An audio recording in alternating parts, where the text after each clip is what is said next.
You know that things have gotten better when somebody can actually feel comfortable pretending to be oppressed rather than really being oppressed. When people were really suffering, you've got the hoses in Birmingham, you've got people redlined, nobody was going to act. That was very rare. Once things get better, you can start turning it into some sort of drama as if we were on empire. And so that means that as tragic and pathetic as what Jussie Smollett, quote unquote, allegedly did, as disgusting as it is, it's a sign that we've come further than we often like to admit. Because if things were really as bad as we're often told, and that's not to say that there is no racism and there's no homophobia, if it really was 1960 except the window dressing had changed, there could not be a Rachel Dolezal, and there could never be a serious-minded, intelligent, brilliant performing person like Jussie Smollett who pulls something like this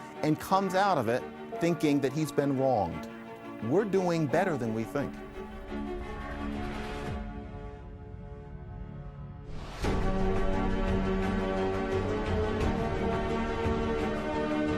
Hello everyone, welcome back to another episode of the Let's Talk Headline series. I'm your host Jay, and this is The Objective. This is episode 6 of season 2 of the Let's Talk Headline series. I want to thank you guys for tuning in to another episode. For those of you who found me and are following me from Instagram, I do appreciate your support. I do appreciate the dialogue that we have and the support that you continue to show.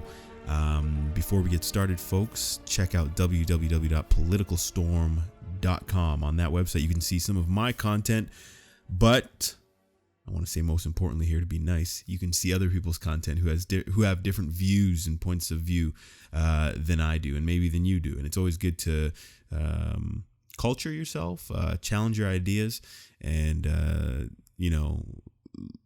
hear what other people have to say on topics of current events and politics and whatnot, because it can inform you, it can challenge you, it can bolster your convictions, it can weaken your convictions, and I think being challenged like that is very important. So definitely check out politicalstorm.com and give me a follow on Instagram at The Objective Podcast. Today's show, as a matter of fact, I just finished listening and watching to the hearing in front of the House Oversight and Reform Committee. Michael Cohen, Trump's former lawyer, who has been charged by Robert Mueller for several financial crimes, but also for lying to Congress.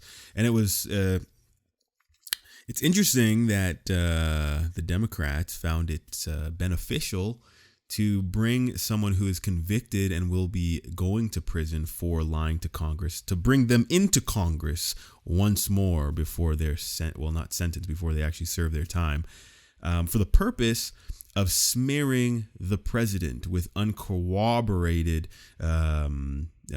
allegations. Now, what we have to understand, and we have to make a separation, is that no one is upset that Michael Cohen is able to speak. He has that right to speak, and he should be afforded that right to exercise that right. I think the spirit behind the whole hearing is what has people like myself concerned. There is such thing as a unreliable witness in the court of law. There's such thing as an unreliable witness, and any good lawyer will not put an unreliable witness on the stand, especially when prosecution is your end goal. However, we are operating not in the realm of the court of law. We're operating in the realm of not public law, the court of public opinion. And the game rules change dramatically. In the court of public opinion, you can have an unreliable witness if that unreliable witness will serve your purpose, whatever that purpose is. The purpose of the Democrats ever since he was elected in 2016 has been to impeach the president of the United States, to get rid of him. They loathe him. They hate him. Their platform is anti-Trump. And the reason I know their platform is anti-Trump is because now that they're preparing themselves for 2020, they're accepting such radical ideologies and plans, such as a Green New Deal that is aiming to cost Americans $93 trillion over 10 years. There's no substance. They're looking to a junior congresswoman who used to be a bartender. There's nothing wrong with that. But I'm saying that they're so easy and so quick to cling on to things, and they're fueled by an animosity and a loathing for the president that they will take anything, even those things which are extreme. And the left is pushing so far left. Look recently, what's that bill called? Give me a second here, folks.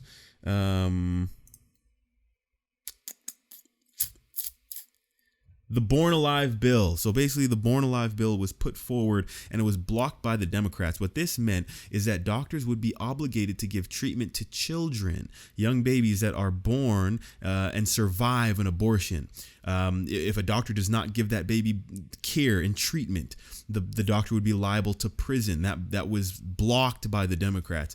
And we're seeing that the left is going so far left, and they call it progressive, but it is not progressive.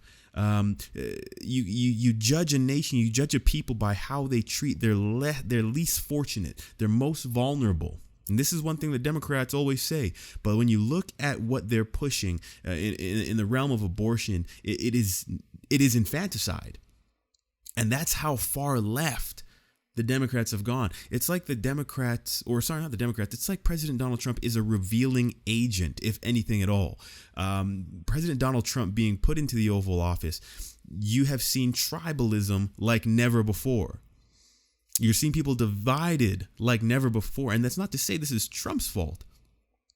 This is to say that it's a result of him being put into office. And there's something to be said about that.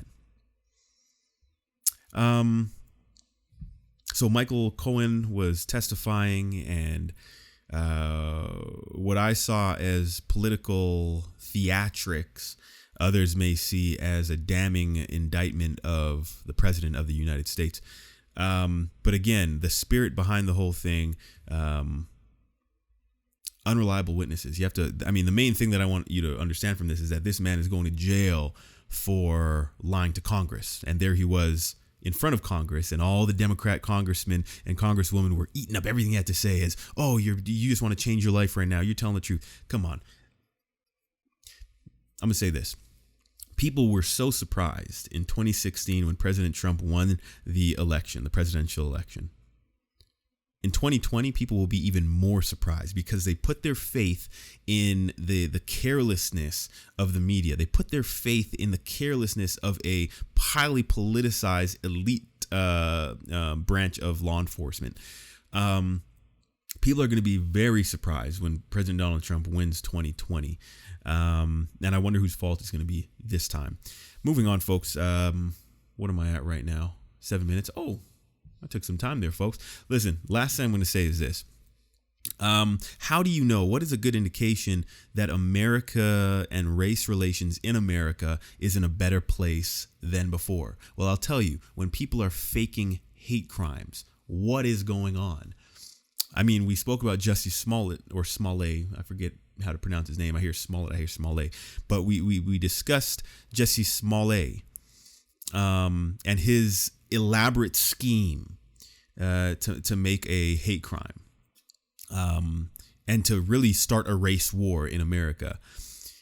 This does not happen in a racist country, folks. Can you imagine the slaves, bless their hearts and souls, that are rolling in their graves at this kind of stuff? People who actually experience racism. And for some reason, I feel that our generation is nostalgic. They want to go back. They want to be victimized. Victimization is being praised in the younger generation. For some reason, I don't get it. Rather than taking control of your life. You can't control the outcome, but you can control your effort. And that's one thing that Larry Elder said. I love that guy, the sage of South Central. But that's a good indicator that America, the race relations have come a long, long way. And Jussie Smollett is a high profile event, but it's not the last one. It's not the first one either. There have been many There was a lady who said that 3 white men ripped off her hijab on a bus, and that came out as being completely false. And we're seeing that people are opportunistic, and it's very dangerous, and it's disgusting. So I hope you guys enjoyed this episode today. If you didn't have a chance, definitely check out on C-SPAN Michael Cohen's hearing. The Democrats and the Republicans, they're going at it. It is insightful, and you may draw a different conclusion than me, but I'm just here to challenge what you think and have it on the record. So thanks again, guys, for tuning in to another episode of the Let's Talk Headlines series. Make it your goal to be objective. Have a good night.